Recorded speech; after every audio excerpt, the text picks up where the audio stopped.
Welcome to AJ Tutoring's YouTube channel. My name is Elizabeth, and I'm here to talk to you about the basics of the SSAT.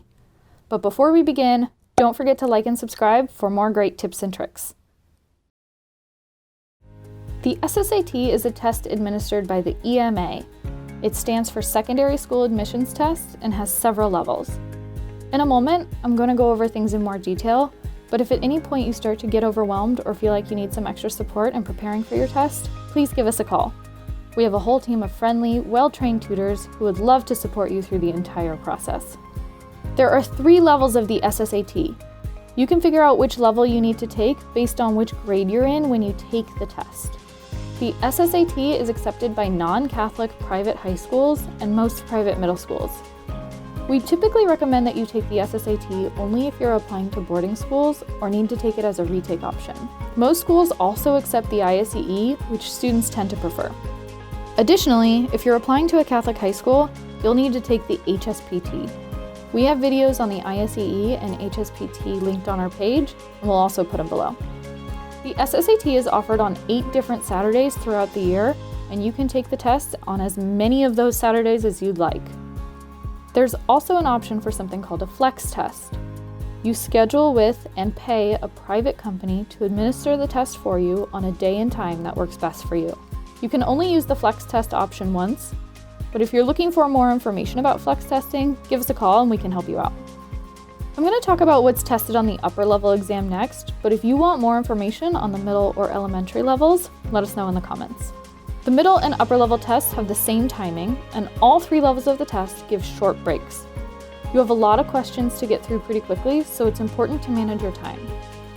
This also may be the longest you've had to focus in one sitting, so you should also take practice tests to get used to the endurance a test this long requires. Our preps include at least 3 proctored practice tests to help you practice the strategies, build your stamina on focusing for a long time, and to expose you to the pressure of a testing environment. The times we're showing are not for students with accommodations. You may be entitled to more frequent breaks, longer time, the use of a reader, or a calculator as part of your accommodations. Apply through the SSAT website directly during registration. Okay, let's break the sections down in more detail. There are 4 scored sections on the SSAT and an unscored essay. All 4 sections are multiple choice, but you do lose a quarter point for wrong answers.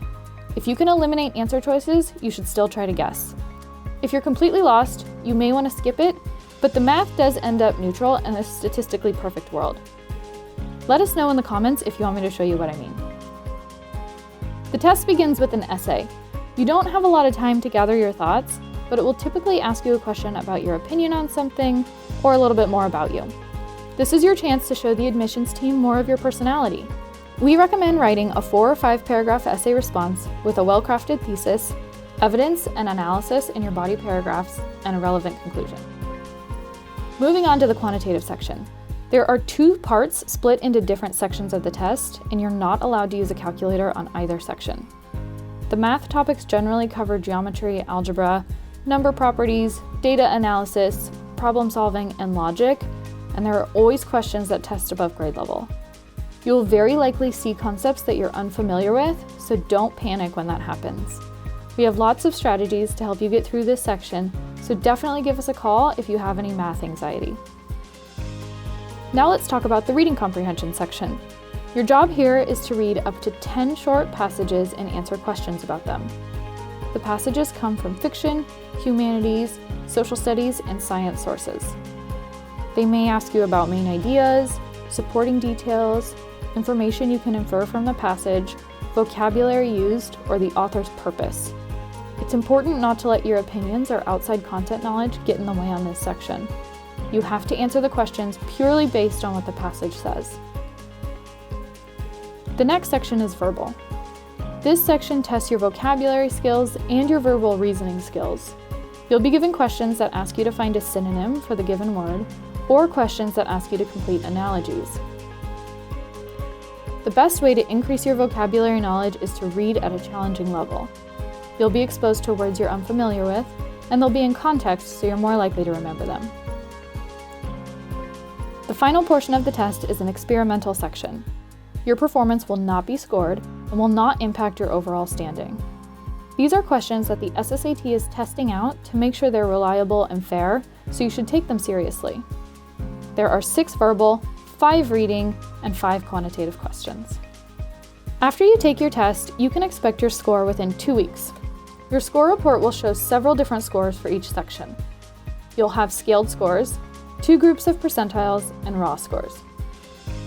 The SSAT uses scaled scores to make sure different versions of the test are comparable. It will also give you percentiles for your grade group and percentiles for your gender. A percentile is not a percentage. The percentile is how you scored compared to how everyone else took the test, not your accuracy. To see how many you got right, look for your raw score. Preparing for the SSAT at any level can be overwhelming. Like I said, give us a call at any point if you start to feel stressed or want more information and support.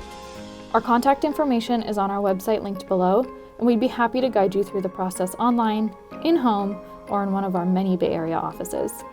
Thanks so much for watching, and don't forget to like and subscribe. See you next time!